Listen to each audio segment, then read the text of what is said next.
കുടുംബം ഇപ്പോഴും വാർത്താ സമ്മേളനം നടത്തുകയാണ്. മനാഫിനെതിരെ കുടുംബം അവർക്കുള്ള വിയോജിപ്പുകൾ നിരത്തുകയാണ്. അതിലേക്ക് വീണ്ടും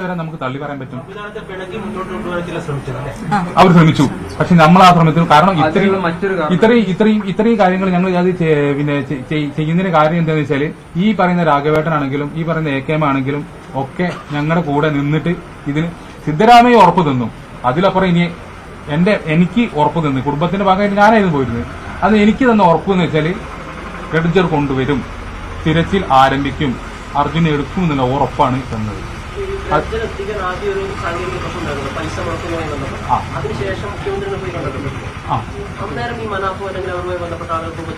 ഇല്ലല്ല, ആരുണ്ടായിരുന്നില്ല. ഒഫീഷ്യലി അതായത് കേരള മുഖ്യമന്ത്രി അതുപോലെ തന്നെ കർണാടക മുഖ്യമന്ത്രിയൊക്കെ കാണുന്നത് കുടുംബം രാഘവേട്ടനെ പോലുള്ള ജനപ്രതിനിധികളും മാത്രമേ ഉണ്ടായിരുന്നുള്ളൂ. അല്ലാതെ വേറെ പുറത്തുനിന്ന് വേറെ ആരുമില്ല. ഇല്ല, ആരില്ല. പുറത്തുനിന്നുള്ള ഒരാളുണ്ടായിരുന്നില്ല. അതിന് ബന്ധമുണ്ടോ? പക്ഷേ ഇതൊക്കെ കഴിഞ്ഞപ്പോൾ ഈ ട്രെഡ്ജർ ഞാൻ എത്തിച്ചത് എത്ര കഷ്ടപ്പെട്ടിട്ടുള്ള രീതിയിലാണ് എല്ലാ ഇന്റർവ്യൂവും കാര്യങ്ങളും. അത് ഫേക്ക് ആയിട്ടുള്ള ഇൻഫർമേഷൻ ജനങ്ങളെ എത്തിക്കാം. ഭയങ്കര ഫേക്ക്. ഈ ഒരു വൈകാരിക തലത്തിൽ അത് ജനങ്ങൾ വിശ്വസിക്കുകയും ചെയ്തു. നമുക്ക് ആരും കുറ്റം പറയാൻ പറ്റില്ല. കാരണം രംഗത്ത് കഴിഞ്ഞാൽ കാരണം ഞങ്ങൾ അവിടെ ചോദിക്കാൻ പറ്റുന്ന മാനസികാവസ്ഥയിലല്ലായിരുന്നു. ഞങ്ങൾക്ക് അതിൽ പിന്നെ ഇങ്ങനെ ഒരു കാര്യങ്ങൾ പറയാൻ പറ്റിയ അവസ്ഥയിലായിരുന്നില്ല. കുടുംബമാണെങ്കിലും ഞങ്ങൾ ആ സമയം എന്ന് പറഞ്ഞാൽ അത്രയും വൈകാരികമായിട്ടുള്ളൊരു സമയത്തൂടെയാണ് ഞങ്ങൾ കടന്നു പോയിരുന്നത്. ഞങ്ങൾ എപ്പോഴും ഒരുമിച്ച് സംസാരിച്ചു, കുറെ അങ്ങോട്ടും ഇങ്ങോട്ടും വിളിച്ച് കാര്യങ്ങളും ഇത് നമ്മൾ പിന്നെ അവിടുത്തെ അതാണ് ഞാൻ പറഞ്ഞത്, മാധ്യമപ്രവർത്തകർ ഉചിതമായ ഒരു തീരുമാനം. ഞങ്ങൾ ആ സമയത്ത് മയക്കം കൊണ്ട് ആരും നിന്നില്ല. പിന്നെയും വരുമ്പോൾ ഞങ്ങൾ കരഞ്ഞു പോയി. പക്ഷെ അങ്ങനെയല്ല, അതാണ് മാധ്യമങ്ങൾ കൂടെ ഞങ്ങൾ. പിന്നെ ഇവിടെ എനിക്ക് വേറൊരു കാര്യം പറയാനുള്ളത്, അർജുനെ ഇവിടെ കിടത്തിയപ്പം എല്ലാ മാധ്യമപ്രവർത്തകരും വന്ന് പുഷ്പാർച്ചന നടത്തിയൊരു വികാരം വരുന്ന ഒരു കാഴ്ച ഞാൻ കണ്ടു. ഞങ്ങൾ ഇപ്പോഴും പറയാറുണ്ട്, മാധ്യമപ്രവർത്തനമല്ല അതിനുപരി അർജുന്റെ കൂടെ നിന്നു എന്നുള്ളതിന്റെ ഏറ്റവും വലിയൊരു തെളിവായിരുന്നത്. ഞങ്ങൾ വളരെ നന്ദി കടപ്പാട് അതിൽ രേഖപ്പെടുത്തുന്നുണ്ട്. ഒരു പക്ഷേ അല്ല, ഞങ്ങൾ അവസാനം മീഡിയനെ കാണുകയാണ്. ഞങ്ങളെ കാര്യങ്ങളിൽ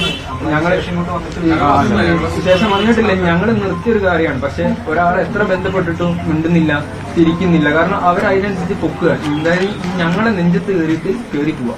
അവരെ കുടുംബക്കാർ പോയി നോക്കി, അവരെ ഡയറക്റ്റ് കോണ്ടാക്ട് ചെയ്ത്, പക്ഷെ ഒന്നും ഫലം കാണാതെ ആകുമ്പോഴാണ് ഇന്നും എത്ര വീഡിയോസ് ഇറങ്ങിയിട്ടുണ്ടെന്ന് യൂട്യൂബിൽ മനസ്സിലാവും. എത്ര വീഡിയോസ് നമുക്കുള്ള യൂട്യൂബ് ചെയ്യുന്നത്. ഇതൊക്കെ ഞങ്ങൾക്കതൊരു ഭയങ്കര പ്രശ്നമായിട്ട് വരികയാണ്.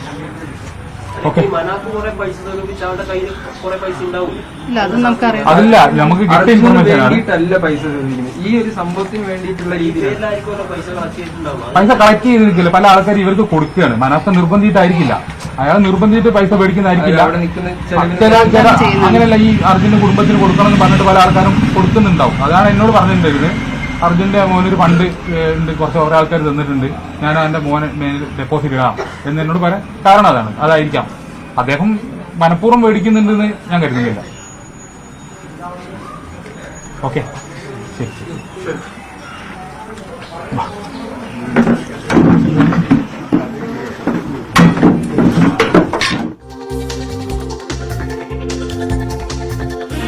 കർണാടകയിലെ ഷിരൂരിൽ മണ്ണിടിഞ്ഞുണ്ടായ അപകടത്തിൽ മരണപ്പെട്ട അർജുന്റെ കുടുംബം മനാഫിനെതിരെ ഇപ്പോൾ രംഗത്ത് വന്നിരിക്കുകയാണ്.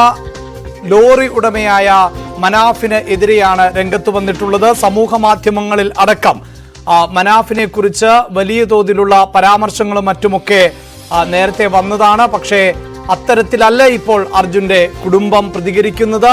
മനാഫ് അർജുന്റെ പേരിൽ പണം തട്ടി എന്നത് ഉൾപ്പെടെയുള്ള കാര്യങ്ങളാണ് പുറത്തുവരുന്നത്. വൈകാരികതയെ മനാഫ് മുതലാക്കി എന്നുള്ളതാണ് അർജുന്റെ കുടുംബം ആരോപിക്കുന്നത്. ആരും മനാഫിന് അർജുന്റെ പേരിലോ മറ്റും ഒന്നും പണം നൽകരുത് എന്നുകൂടി അർജുന്റെ കുടുംബം പറഞ്ഞു വെക്കുന്നുണ്ട്. നിയമ നടപടികളുമായി മുന്നോട്ടു പോകുന്നതടക്കമുള്ള കാര്യങ്ങളാണ് ഈ തരത്തിൽ അർജുന്റെ കുടുംബം ഇപ്പോൾ പറയുന്നത്. എന്തായാലും വളരെ ഗൗരവമേറിയ വിമർശനങ്ങളും ആരോപണങ്ങളും തന്നെയാണ് മനാഫിന് നേരെ ഇപ്പോൾ ഉയരുന്നത്. നമുക്കറിയാം, ഷിരൂരിൽ അപകടം ഉണ്ടായതിനു ശേഷം, അതായത് ജൂലൈ 16 ഇത്തരത്തിലൊരു അപകടം ഉണ്ടായതിനു ശേഷം മാധ്യമങ്ങളിലും സമൂഹ മാധ്യമങ്ങളിലും എല്ലാം മനാഫിന്റെ പ്രതികരണങ്ങൾ വലിയ തോതിൽ ചർച്ച ചെയ്യപ്പെട്ടതാണ്. മനാഫ് അർജുനു വേണ്ടി നിലകൊണ്ടത് ചർച്ച ചെയ്തതാണ്. അർജുന്റെ അമ്മയ്ക്ക് കൊടുത്ത വാക്കാണ് എന്നതുൾപ്പെടെയുള്ള പ്രതികരണങ്ങൾ മനാഫിന്റെ ഭാഗത്ത് നിന്ന് ഉണ്ടായിരുന്നു. പക്ഷെ അതെല്ലാം മുതലെടുപ്പിന്റെ ഭാഗമായി നടത്തിയതാണ് എന്നാണ് ഇപ്പോൾ അർജുന്റെ കുടുംബം പറയുന്നത്.